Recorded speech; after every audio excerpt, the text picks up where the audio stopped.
Hi everyone, this is Ashley and the Alchemical Mind podcast, and today we're going to discuss alchemizing grief with Ayurveda, herbs, and through spiritual practices. So grief is not something that we need to get over, right? It is a sacred alchemical fire that transforms the soul. And Ayurveda herbs and spiritual practice can help us move grief from stagnation into wisdom, compassion, and a deeper embodiment. So I don't know if anybody's heard this saying before, but grief is love with nowhere to go. And I invite you to close your eyes and take 3 deep breaths, inhaling through the nose and exhaling through the mouth.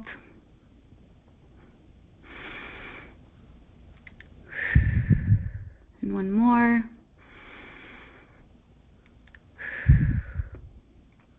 And just think of someone or something or another version of yourself that you have lost. And feel that presence of love. Now notice that grief exists there because the love exists there. So you've already lost that.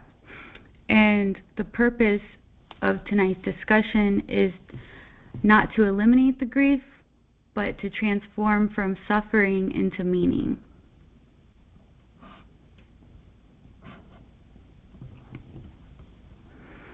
So we're going to look at what grief is through the lens of Ayurveda.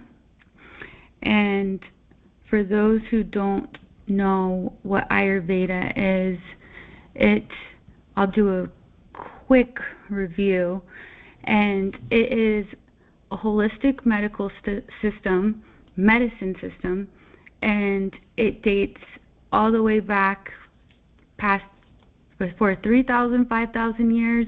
And it's an ancient Indian medical system, and it's known as the science of life, or the mother of all healing, and it's basically one of the world's oldest medical systems, and it's based on ancient writings.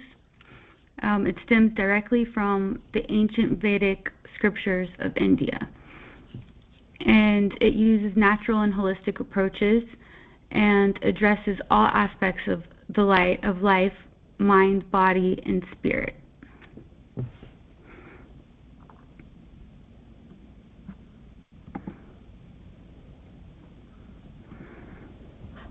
So the Ayurvedic strategy is there's emphasis on the doshas, and the emphasis is on prevention and maintaining your health through the close attention to balance of one's life, one's thinking, their diet, lifestyle, and the use of herbs. And so it enables us to create this balance of the body, mind, and consciousness according to one's own individual constitution.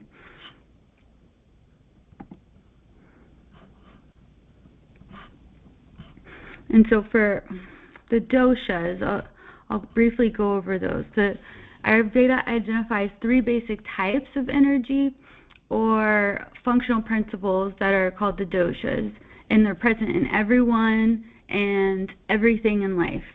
And they're described as elements that combine to form nature, which then influences our health. So there is Vata, which is made of ether and air, and then Pitta is fire and water, and then Kapha is earth and water. So the first one that I said, Vata, which is ether and air, is the energy of movement. Pitta, which is fire and water, is the energy of digestion and metabolism. And then Kapha, which is earth and water, is the energy of lubrication or structure. And then all people have the qualities of Vata, Pitta, and Kapha, but at different constitutions. So the ancient Ayurvedic texts recognize grief as one of the most powerful influences on health. And in Sanskrit, it is called shoka. Grief is called shoka. So unresolved grief, it affects one's digestion, immunity, sleep, hormones, energy, spiritual clarity. And grief is not merely emotional, it becomes physical.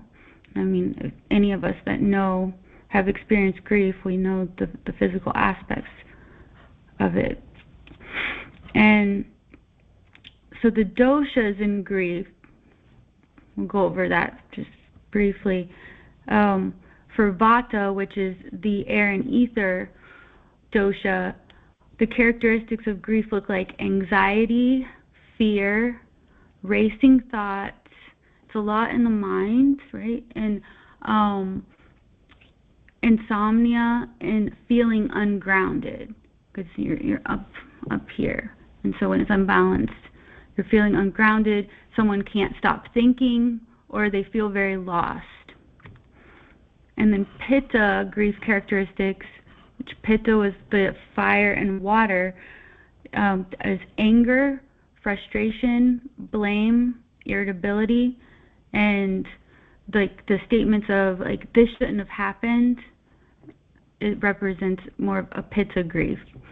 And then Kapha, which is earth and water, the characteristics of grief are depression, withdrawal, numbness, attachment, and so this common statement is like, I can't move on. I think of like being stuck in the mud, since it's, water and earth.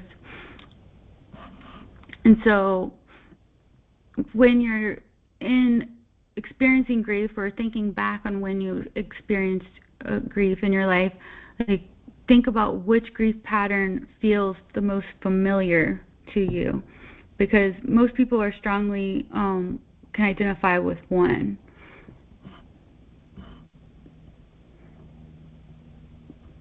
When I like think about it, I feel I feel like I'm strongly affected by all of them, but my constitution is tridoshic, so it makes sense. It's all unbalanced.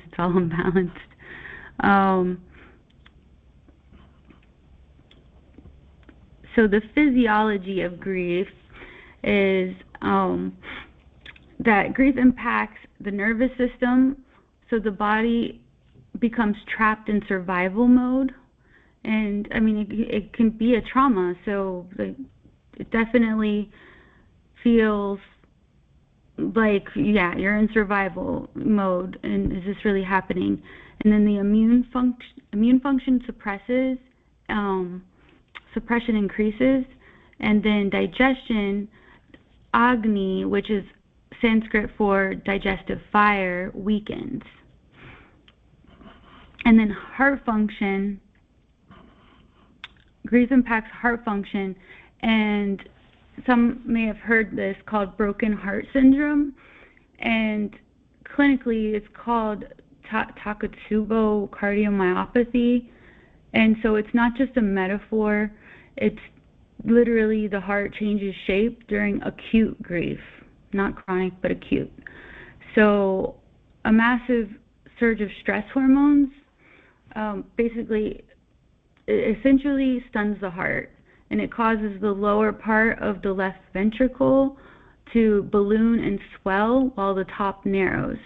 And the symptoms actually mimic a heart attack and cause sudden chest pain and severe shortness of breath and irregular heartbeats. But unlike a heart attack, it's something that can be treated, and the shape goes back to normal, after about within days or weeks. So in the Ayurvedic view, physical digestion mirrors the emotional digestion. And so many people digest their food actually better than they digest life experiences. So unprocessed grief can become samskaras, which are mental impressions, subconscious imprints, psychological conditioning that affect our actions and our thoughts. And I'm actually going, I think maybe the next time I discuss anything, I'm going to discuss samskaras in deeper context. And the unprocessed grief actually can become emotional toxins, and then energetic stagnation, which is, dampening of that fire, the Agni.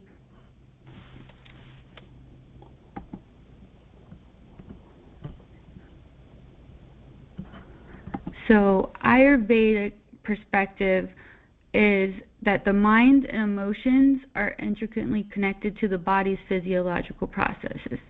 And so grief is an inevitable part of the human experience, and it can distort one's reality. And I know I've experienced that before. My last major loss, where I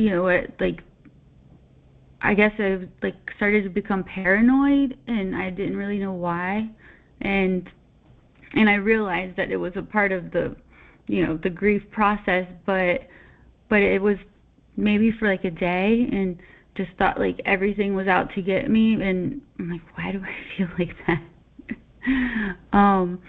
And this can be characterized by deep emotional pain and sorrow, and it often leads to imbalances in specific subdoshas, because Ayurvedic medicine, they have the doshas, and then there's the subdoshas, so it gets deeper and deeper.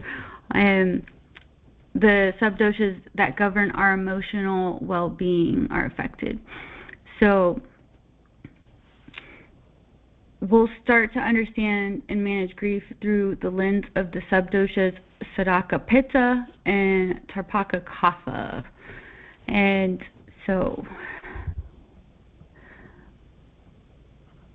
the time, from the Ayurvedic perspective, the time of grief also holds a potential and great personal, spiritual growth. And there's an old saying that says the pain and the fear is directly across from the bliss.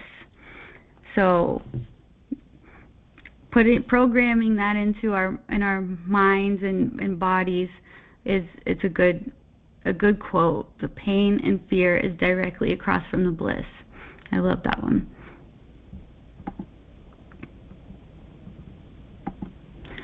So Sadaka Pitta it manages the heart and mind connection. And it allows the heart to communicate its feelings to the mind. So grief will disrupt this balance, and it's common for people to experience emotional numbness, disconnection, preventing proper processing of the loss.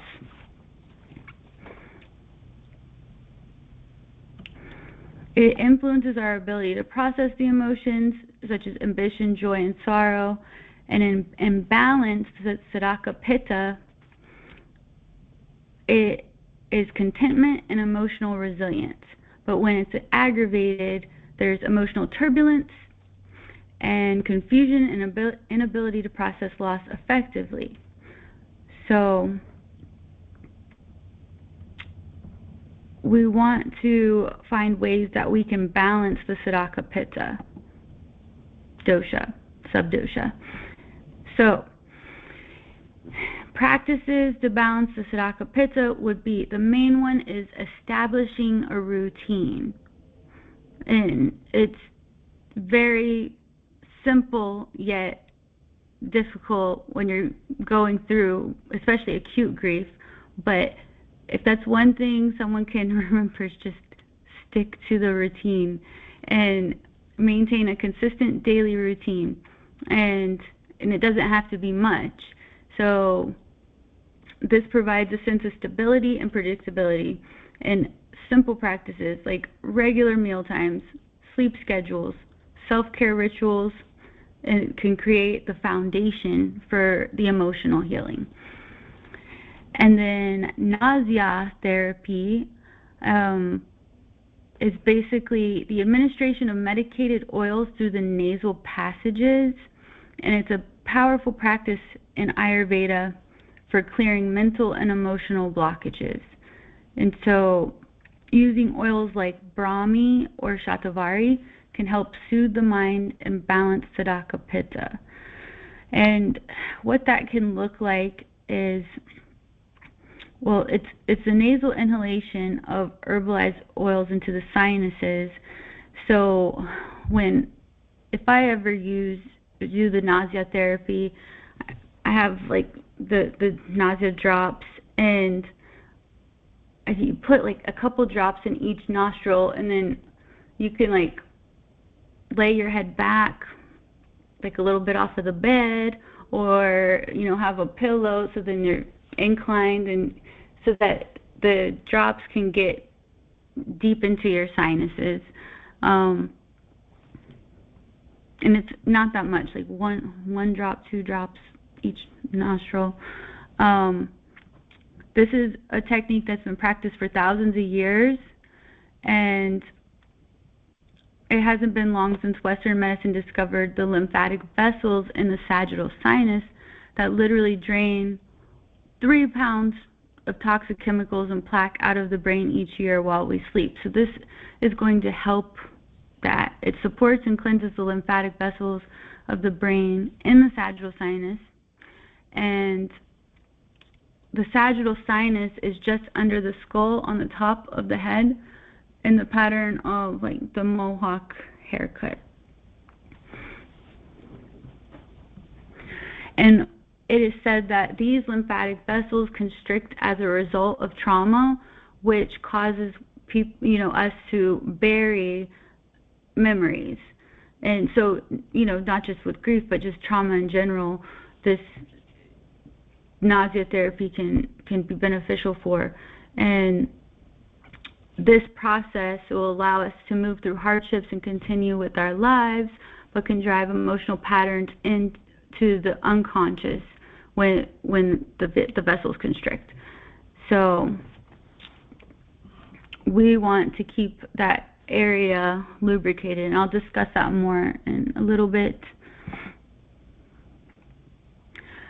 Another practice to balance the Saddaka Pitta is Abhyanga, which is also, that's a Sanskrit word for self-massage, and it's a self-massage with warm oil, so it's like a warm hug for the heart, and it really brings people back into their body because you're massaging the oil into your body, and it's a regular Abhyanga can calm the nervous system and promote emotional balance. It's also helping you move lymph as well. And the most powerful Ayurvedic herb for balancing Saddaka Pitta is rose. And it enhances Saddaka Agni, the fire, despite rose being a cooling and soothing herb. So it boosts positive emotions, it elevates the experience of happiness and bliss. And rose is my favorite herb and flower, right? Rose aromatherapy. You can add the rose essential oil to your bath. You can add it to your daily Abhyanga oil for the self-massage. You can use natural rose soap, add essential oil to diffusers or rose-scented candles or incense. You can tone your face with rose water, and you can include rose tea in your daily diet or drinking coconut water with rose water. Plus more. I really like rose powder. and just like it's half a teaspoon, I think, half a teaspoon in one of the little yogurts, and some honey is so good, so divine.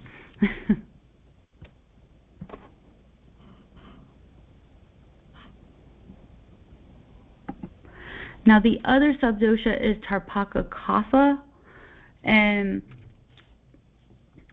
this is the subdosha of Kapha, which Kapha was the earth and water elements for that dosha. And the Tarpaka Kapha protects and supports the neurological system, nourishes the nervous tissue, lubricates brain cells, and creates calmness and compassion. So it's responsible for emotional lubrication, memory, and contentment. It provides emotional nourishment needed to cope with stress and grief. So if Tarpaka Kapha is depleted, we may feel emotionally dry, disconnected, and unable to find solace. And so Kapha Tarpaka, I have a difficult time with this one, is linked to congestion of the lymphatics or the glymphatic system. And so congestion of these newly discovered brain lymphatics has been associated with a series of health concerns, including anxiety, depression, inflammation, infections, cognitive decline, and autoimmune issues. So to remove lymphatic congestion in the Tarpaka Kapha and restore balance to the Sadaka Pitta as a way of freeing old emotional trauma, Ayurveda has developed a deep cleansing strategy, and it's called SAN, and it's Shiro Abhyanga Nausea. And it's a series of the nausea treatments, so it's a nasal oil, and involving the sniffing of the herbalized oils with ginger into the deep sinus tissues. And Shirodaya, I've done one of these before with an Ayurvedic practitioner, and where you're laying on the massage table, and the oil, it's like a container, probably a copper container of oil, and warm oil, and it's just dripping on your head, and so they're not even touching you. It's just like the oil, and it's lots of oil, and the movements of over, and it's really affecting like your subtle body. It's pretty amazing. It's different.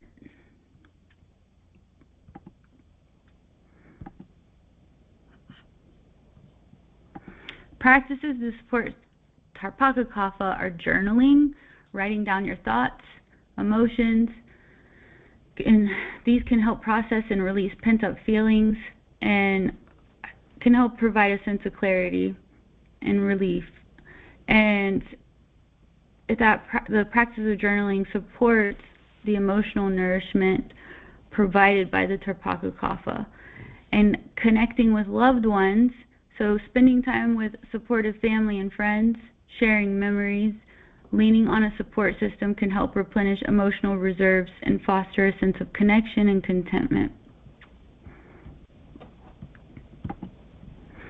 Meditation and pranayama, which pranayama is the breathing exercises, and they help calm the mind, balance emotions, and reconnect with your inner peace. Nadi Shodhana is the alternate nostril breathing, and this can be particularly effective at balancing both the Sadaka Pitta and the Tarpaka Kapha. It's when there's an exact way you should put your hands, and I can't exactly remember it, but you start with the left nostril, and you inhale, let's just say like 6 seconds, and then you hold for 6 seconds, and then you exhale out of the right nostril for 6 seconds, and then you hold, and then you inhale through the right nostril for 6 seconds, and hold, and then exhale out of the left and hold, and you just keep going. And it doesn't have to be 6 seconds. It's whatever's comfortable for you, and it can be even longer. I just came up with 6 right then. And the Nadi Shodhana also has been proven to actually lower blood pressure, like immediately in practice. Like, so if you need to lower your blood pressure, like ASAP without any medications, then doing some Nadi Shodhana will help bring it down.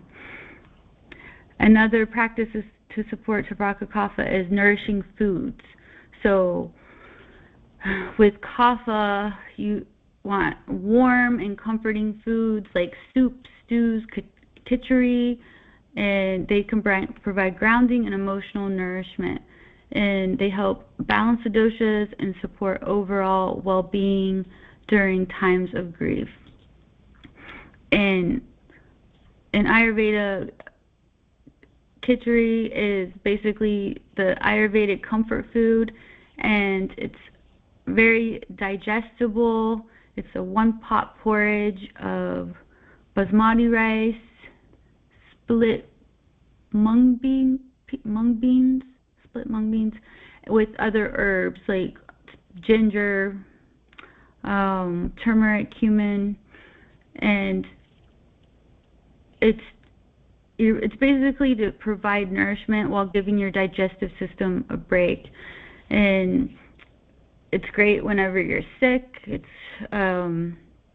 also used, some people do like cleanses where they'll only have khichdi for like 10 days straight, and it's its own form of detox, basically. And it's tridoshic, so it's good for everybody.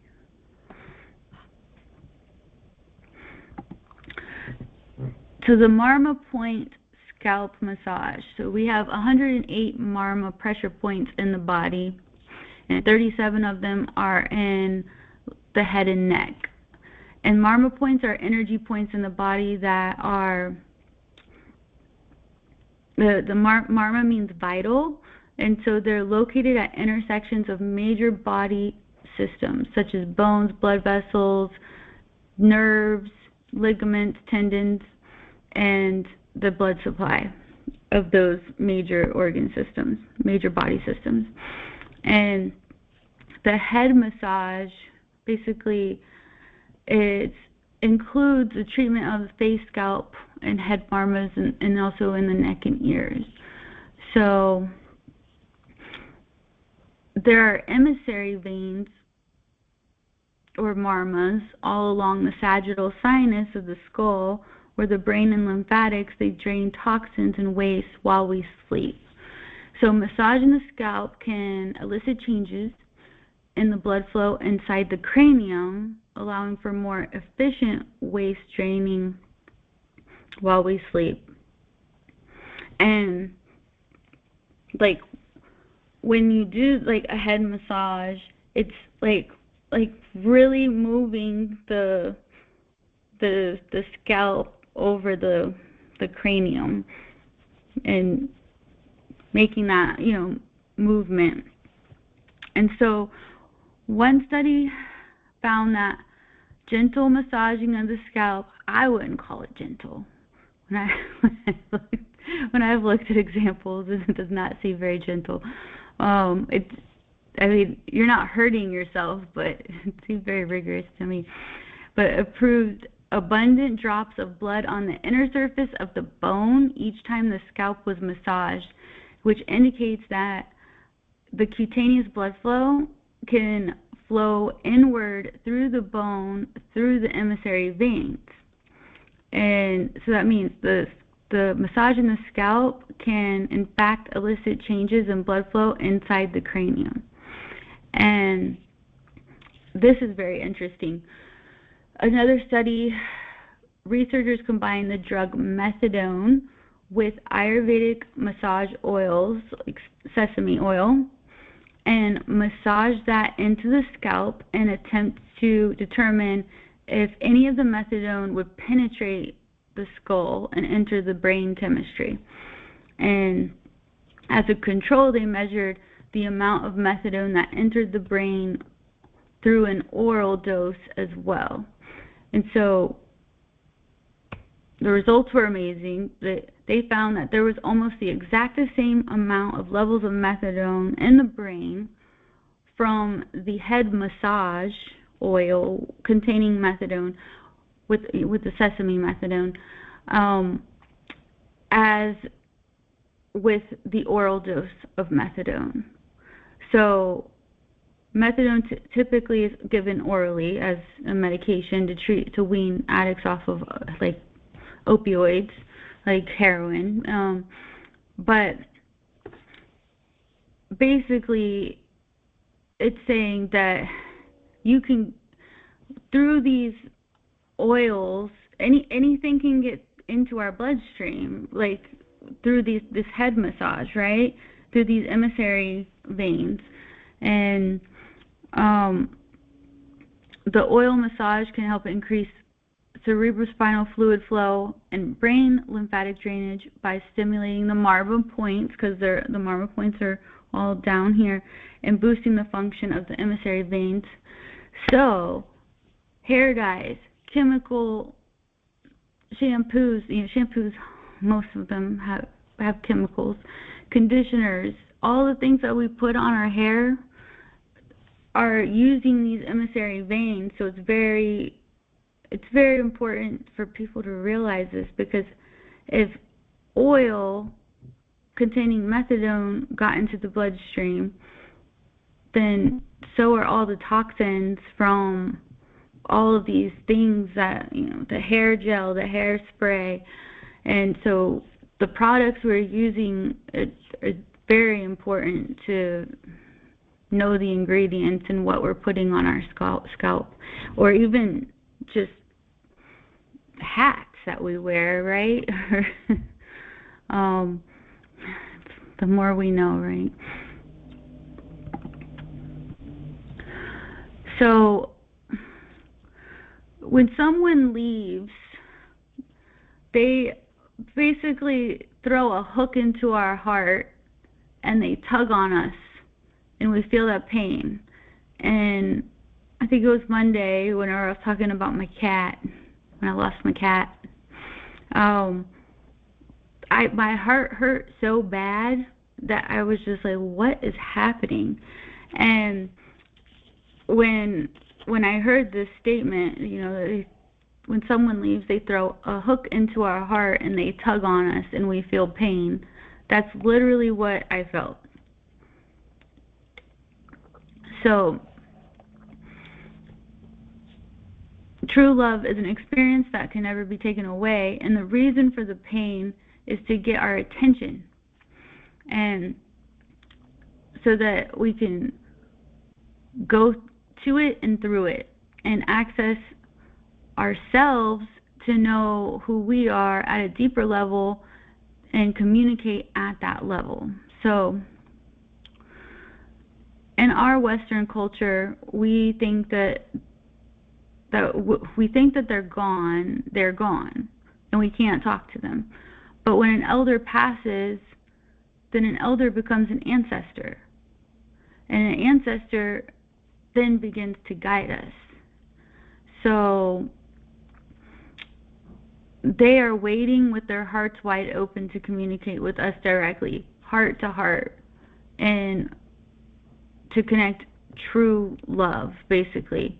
So that going through the pain has become some kind of culturally unacceptable thing, but now we want to go through the pain. Basically, the pain happens, and the first thing our culture wants to do is suppress it with drugs, alcohol, antidepressants, anti-anxiety, I don't know, painkillers, cannabis, whatever, right? And it numbs ourselves from going through this pain. And then it's the pain that we have to go through to then reach the magic. But through that, we get to know ourselves at a deeper level. So this experience is actually a way for us to access the deeper level of ourselves. If we know that, right? It's the awareness of knowing that. So the loss, it basically bores a hole of access to the deeper parts of us, and we have to take the road less traveled and go deep and give ourselves permission to grieve fully. And this then gives us the permission to love, right?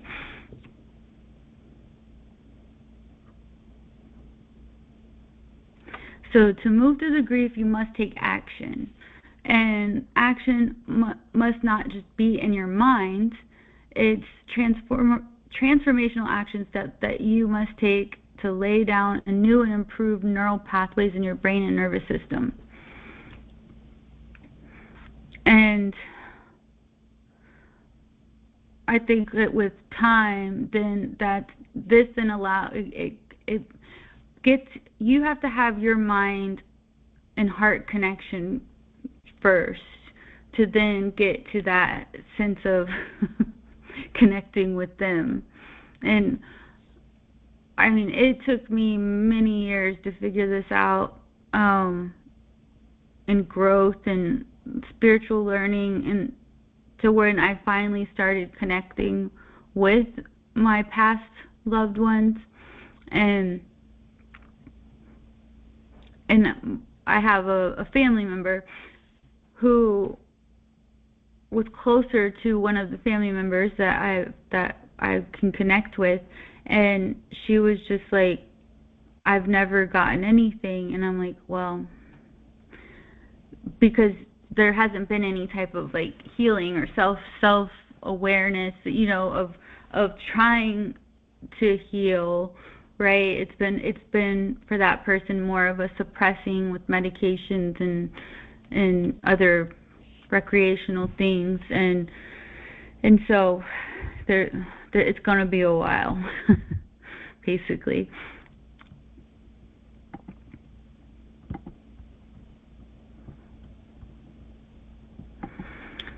So I said this, pain and fear directly across from the bliss. As a reminder, the reason for the pain and fear is to get your attention. And so the extent that we love someone and they loved us is the extent that through their loss and through the pain that we have access to a deeper part of ourselves. And so according to the Vedas, when someone passes, they shed their emotional armor and find themselves yearning for and finally free to love us fully and purely and deeply in a way that they may not have been able to while they were here. And when I understood that, it was interesting because there was someone that I knew that was a medium, and they said that someone I knew was coming through. And I mean, they said the person's name and how they looked and everything, and I was just like, whoa, because our relationship here was not, it wasn't bad, but it wasn't great either. It just was. And so I was like, that's weird that and he said, like, she loves you. And like, she loves you so much. And you know, that always stayed with me. So whenever I had, you know, done this research and heard that, I was like, oh, that's it. It makes sense now.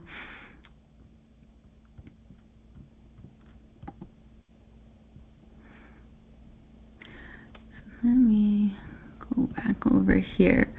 So grief is alchemy, which is pretty quickly, like, we think of alchemy as turning lead into gold.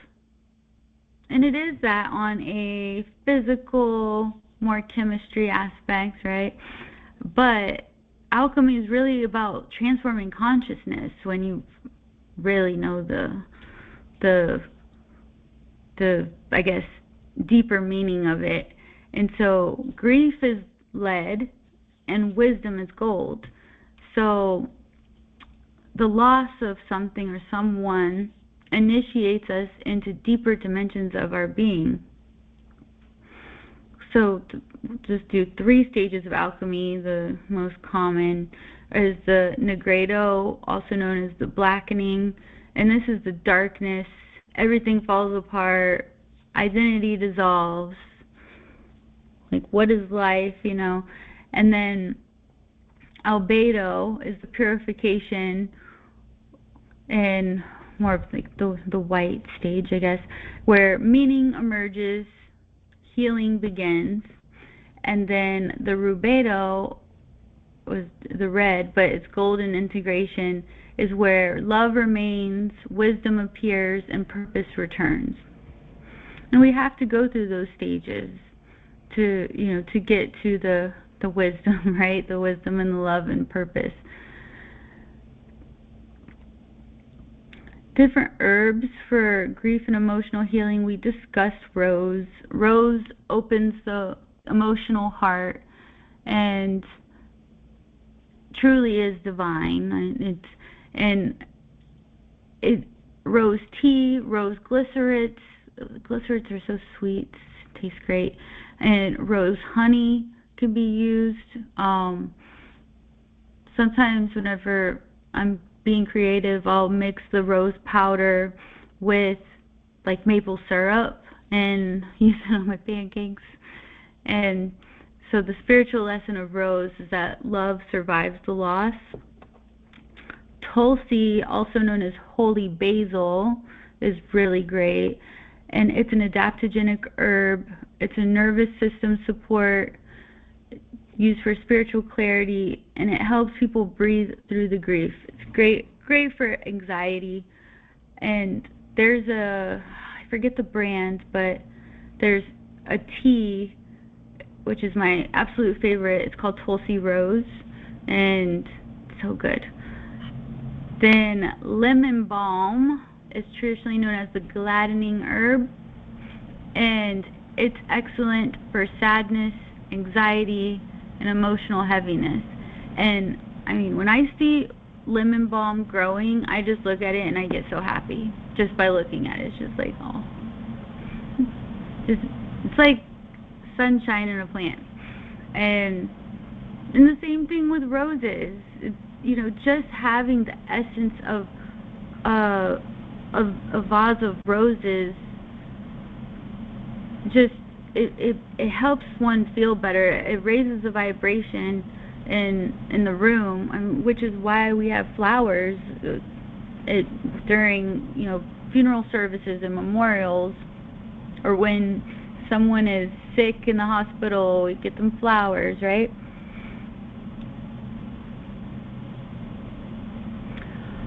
Another one of my favorites is hawthorn, and it's known as the herb of the heart, and it supports emotional heartbreak of any sort, right? And also cardiovascular health. So it's interesting that I don't even know how to say it, Tajikisaki cardiomyopathy that occurs, like whenever I was experiencing chest pain, even from like post-COVID situation, chest pain, the one herb I went to was the hawthorn. And I mean, you can drink hawthorn tea, but I mean, I went all in. I was taking hawthorn capsules, highly concentrated, and definitely helps on a physical and energetic and emotional level for the heart. A grief tea formula that could be used is, combining the herbs of rose, tulsi, lemon balm, and hawthorn. That's great. Also, like, there's a hawthorn hibiscus tea that's really good if it's sweetened. I guess it depends on your acquired taste. But different spiritual practices that can transform grief are, you have to remember, most people suppress grief because it hurts. And instead, schedule grief. Allow yourself crying, journaling, feeling, and all of that helps move the emotions. So there's someone said that they weren't even very creative, and they weren't like, if they painted, they had to see something to paint, and they would paint whatever they were looking at as like a still object. And after losing I think it was her son, that she started getting like huge canvases. It had to be huge, and just all of a sudden started abstract painting. It just came out of her. But I feel like the movement is almost like a dance, like, because she had such a huge canvas, but she's moving the body also, and not just in one little location.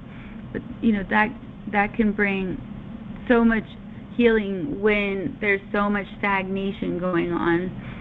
Moving the body in any type of way, but what makes you feel good too. Now, a journal prompt to help with loss is like, what would you want me to know right now? And sitting down and writing it continuously, that's something that's helped a lot of people with profound healing. So what would you want me to know right now? And then just going. And a heart-centered meditation that is good is placing both hands over the heart and repeating the words, I allow grief to become love, I allow loss to become wisdom, and I allow my heart to remain open. A simple practice that can be done multiple times a day it could be combined with the inner light, inner sound, inner presence, and then doing your heart-centered grief meditation.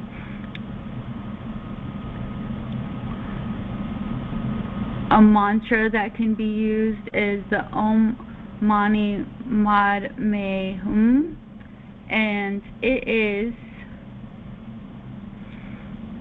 it means the jewel within the lotus and the wisdom hidden within the suffering. So repeating that mantra 108 times can really help put you in that energy of healing. Communion with nature. That's always my favorite. Nature restores balance. And this is being barefoot on the earth, near the trees, near any type of water, just being outside. It doesn't have to be any place special, but just being outside in nature, because the nervous system can then entrain to nature's rhythms.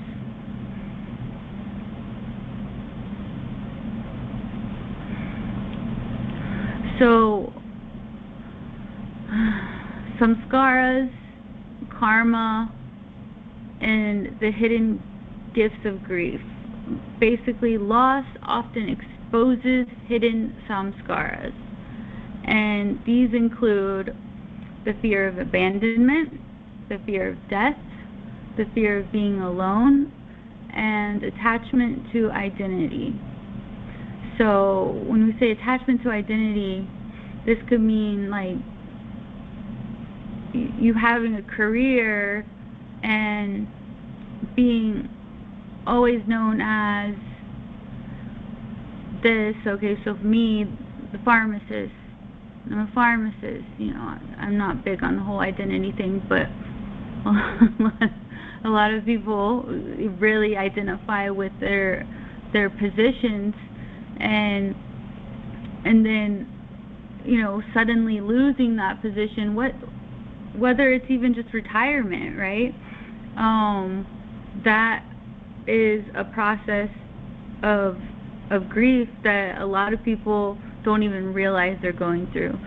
So the grief really reveals where consciousness is still clinging to these identities and different samskaras that affect our thoughts and actions and how we show up in the world. So a powerful question would be, it's like, instead of asking, why did this happen? Because that's what initially goes through the mind and thought process. Why did this happen? Why me? Like, why this person? And reframe that and say, what is this grief teaching me? And this shifts the nervous system from victimhood into meaning. So that, changing the question out of victimhood for anything is very helpful for someone. But yeah, what is this grief teaching me? So an example of an Ayurvedic daily ritual for healing grief would be like just something simple. Would be like, in the morning you could have warm water, rose tea, and a 10-minute meditation. Midday, nourishing warm foods. Hopefully someone cooked it for you. And avoid excessive stimulants. And in the evening, Abhyanga, self-massage oil. So giving yourself a self-massage. And if you're someone that is more Vata, so that would be if your constitution is stronger in Vata, or the imbalanced grief you're going through is more Vata, then sesame oil would be preferred. And then if someone was more Pitta or experiencing more Pitta characteristics of their grief, then coconut oil would be more beneficial, because coconut oil is more cooling. So when there's like too much fire, coconut oil is great. And then after the Abhyanga self-massage, you could follow up with a quick journaling, gratitude, and a prayer. And making that a routine, part of your routine, will then help guide you. But it also, in a way, it's keeping you busy, but also the grief is going to be present no matter what. So it's allowing it to be present in a positive manner. And it's helping it move through your physical and the subtle bodies, the emotional body, the mental body. And so it's keeping all of that energy moving.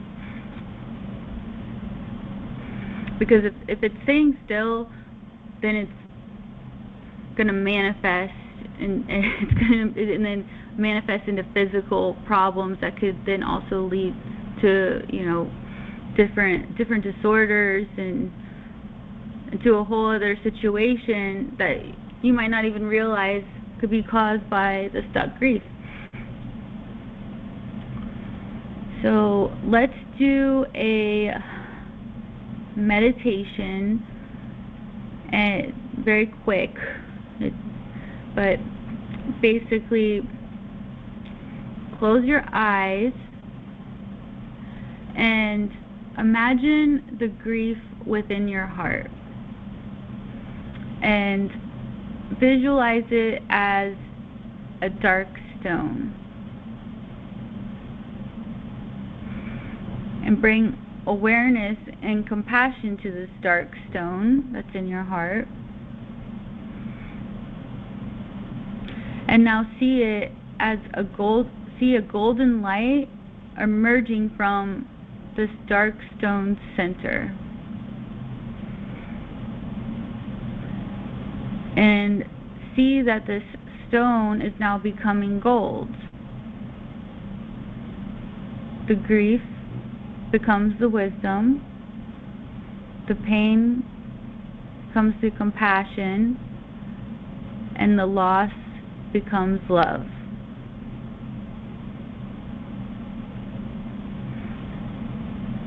And keep it gold. And when it starts to, when you start to feel that stone is getting dark, sit and imagine the stone, the light, and turning to gold.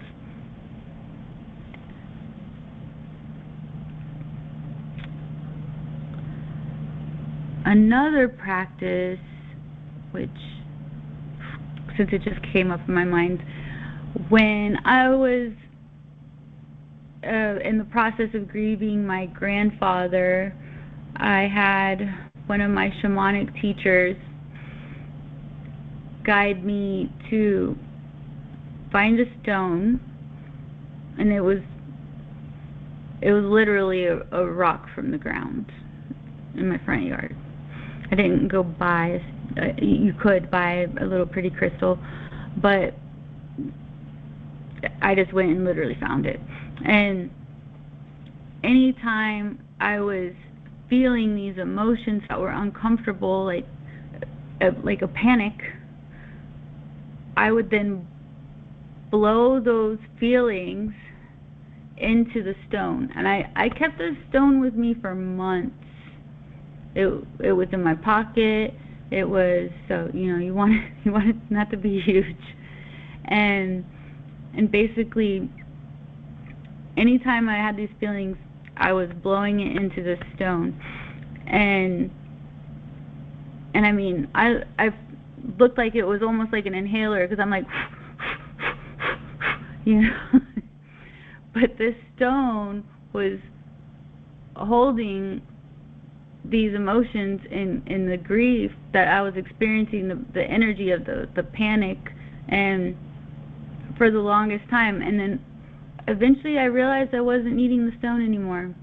And once I was done, I actually used that. I released those emotions, and I used it in my medicine bundle. But for anyone else, you would then give the stone to the earth, like go bury it or throw it in the river or lake, and release that. So grief, it's not evidence that something has gone wrong, even though it feels like something's gone wrong, but it's evidence that you're loved deeply. And the goal is not to stop grieving, it's to let grief complete its sacred work. And so when approached consciously, grief becomes one of life's greatest spiritual initiations. And eventually what remains is not a wound, and what remains is love.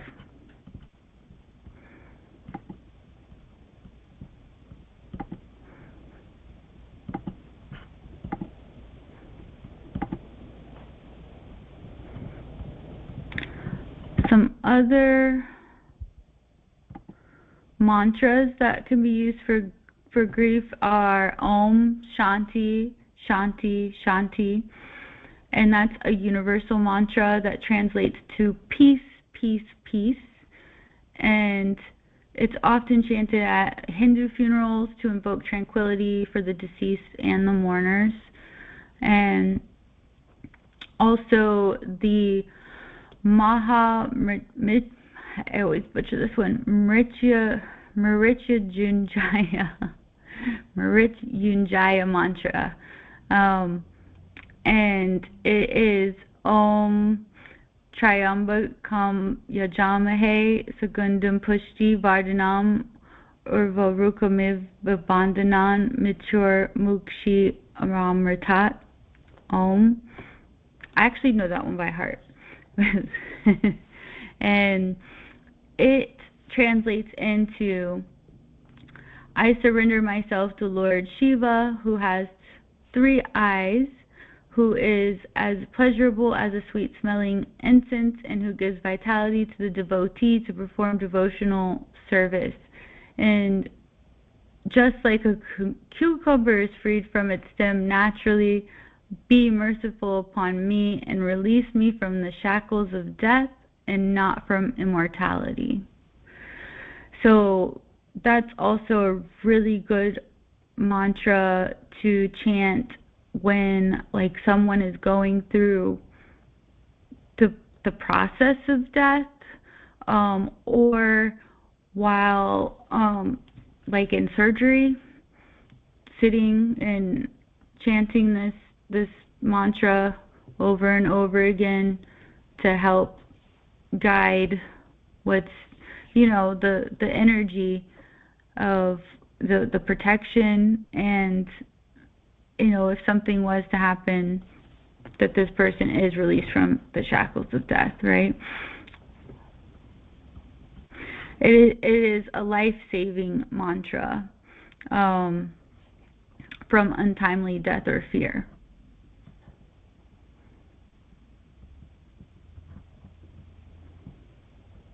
And also, too, it's a mantra that saves people from premature death. It prevents accidents and mishaps, and it increases concentration level of a person, and it protects people from diseases and ailments. And then it's also called the Moksha mantra, where one can connect with the highest supreme with the help of this mantra. So understanding the meaning of the last line of the mantra, which says freedom from the cycle of life and death and attaining salvation, is what's really important.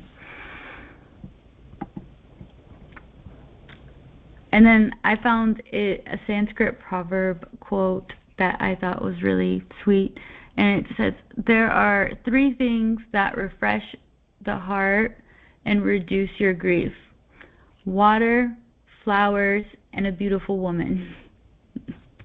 I love that.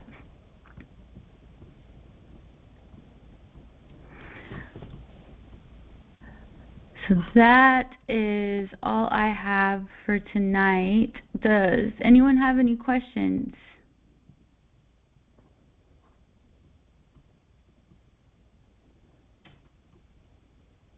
or comments? I know it is a heavy topic.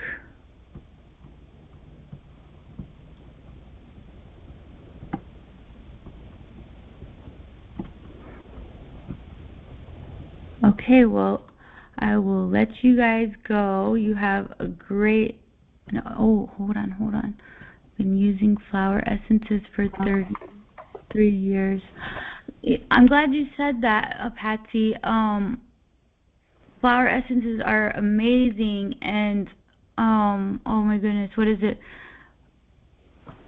The one that's called something remedy. Rescue remedy. That one has the Star of Bethlehem flower essence, is a major one for grief, and that is one whenever I have friends who've lost someone, or if I'm going through grief, I have the Rescue Remedy drops, or the little pastels, and I feel like it helps, and it allows you to still be present and not intoxicated, right? Yeah. Yeah, flower essences are great. Ashley, where would you find rose powder? Rose powder. I get my rose powder from, it's like Anamundi herbs, but I think I've gotten some. Let me look.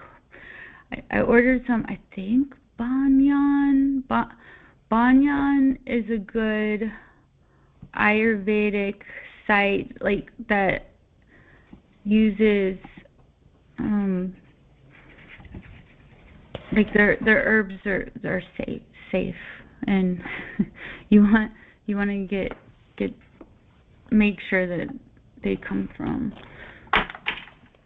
good sites. So let me see, rose powder, Banyan Botanicals. So Anna Mundy is the one that I get it from mostly, and that it's ANIMA, and then Mundy is MUNDI. And oh yeah, Banyan Botanicals does not currently offer standalone rose powder. But they do have skincare products like Beauty Balm with Shatavari and Rose Geranium, which geranium is very high vibrational. And so what is the site that I get? Let's see. So what should we wash our hair with now? I use, oh man, what is it called? Bounce Curl. And I think I found it on the Think Dirty app. And what's interesting is that and it's more for curly hair, and but some of their shampoos are like Ayurvedic. It says like Ayurvedic this, and it just happened to be,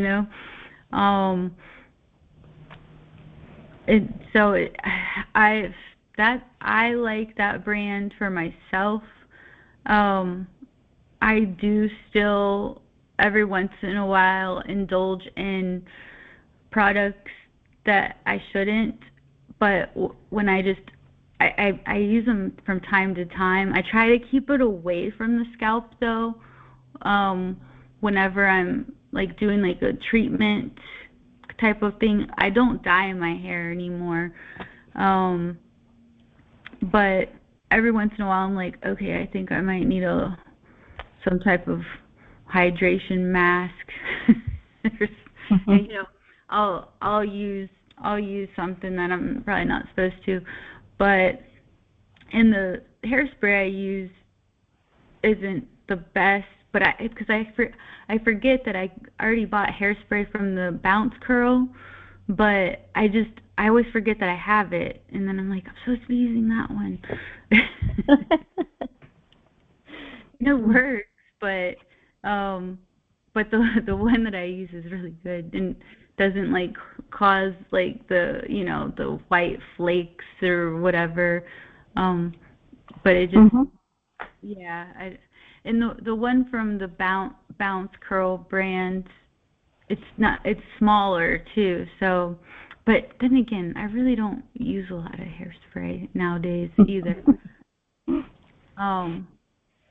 My grandma buys me the other hairspray, so I think that's probably why.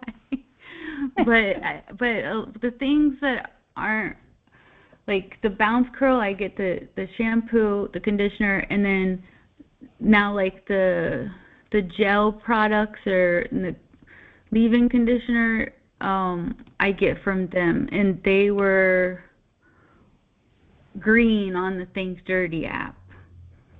and Okay. I just randomly found them years ago, and so going on that app, it's basically I I will type in like shampoo, and then look at what is in the green, and then kind of research the product, like even for like lotions, and sometimes I get stuff and I'm like but that's how I find things and try them out, and then that's one that I like really stayed with, was that bounce curl. Let me see, Ayurveda rose powder, because I know I've bought it from another site, and it was probably cheaper, like more cost effective.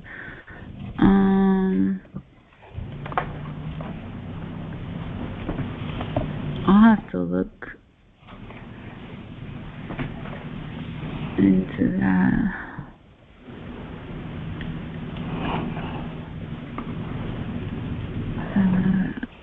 I never knew there was such a thing as rose powder. I have rose essential oil, but I didn't know there was rose powder that was ingestible. I don't even know how I found out that there was rose powder. I think I might have just bought it when I was in, an impulse and a Monday herb buying shopping spree, that I'm always like, oh my gosh. And because I'm pretty sure, yeah, I bought that first. And I'm like, what am I going to do with this, And then I just was like, well, let me just put it in my yogurt. And I like the taste of rose. I know. Because I guess you have to like the taste. Mountain Rose Herbs, that's a reputable company. Okay. That one, it doesn't look very pink, but but that in general, I will buy herbs from them. And why am I not? It's Athrea Herbs, ATHREYA Herbs. That's a reputable company. Okay. And yes, I've bought rose petal powder from them, and it definitely looks more cost effective than the Annamundi. Depending on the size, because that can trick you too. Yeah, 16 ounces for $28.99 and 4 ounces for $13.99. Yeah, I pretty much buy, herbs and Ayurvedic products from Athrea and the Banyan. Okay. And then I do like the Annamundi and then Mountain Rose Herbs. It's like if you're trying to buy bulk herb stuff or that's a good company. And thank you. You're welcome. Because that's what matters too. Is like, yeah, you could be buying these herbs and then they're not, from the best company, and then you're trying to do better and right, causing more harm than good. Right. And I get a lot of the oils from Banyan,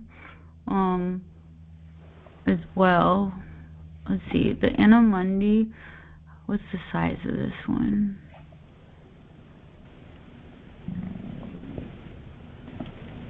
.5 fluid, not fluid, 2.5 ounces, and it's on sale right now for $25. And that the other one, Arthrea, you get a lot more Mhm. for, where did it go? It said 4 ounces for $13.99. Oh wow. Okay. So Yeah, that's different. yeah, Yeah. big. Okay. Um, yeah. So flower essences are great. Rose petal, anything is great. For grief, anyways. But yeah, lemon balm, hawthorn, tulsi, and the Tulsi rose. Now, Tulsi. I'm not even sure if this is organic. And oh, it is. Okay, good. Thank goodness. Um, Organic India is the brand, and it's Tulsi Sweet Rose Tea. It is so good. Okay. I will try that. Yeah. Then I've never seen this one, but they've got a Tulsi Sweet Rose, and it says Assam Black Tea. That Hmm. one probably has. Oh, that might be a good caffeine one. Yeah. Yeah. Even though it says don't use stimulants for grief, but if you're not grieving. Right. But I feel like if you're in eh, it depends, because like if you're in a stagnation, you might want a stimulant to move. But if your mind is moving, like I think that's where I have when I'm imbalanced, the kapha of like not moving the body, and then the mind moving too fast, like the vata, um, then obviously a caffeine stimulant's just gonna speed that up more. So it's all about finding the balance. It's definitely can be tricky, but a lot of times it's just what resonates with you, what you like the taste of, can help guide you as well. Well, I'm certainly going to try it. It sounds intriguing. Yeah, Yeah. let me know how it goes. Okay. Okay. Any more questions or experiences?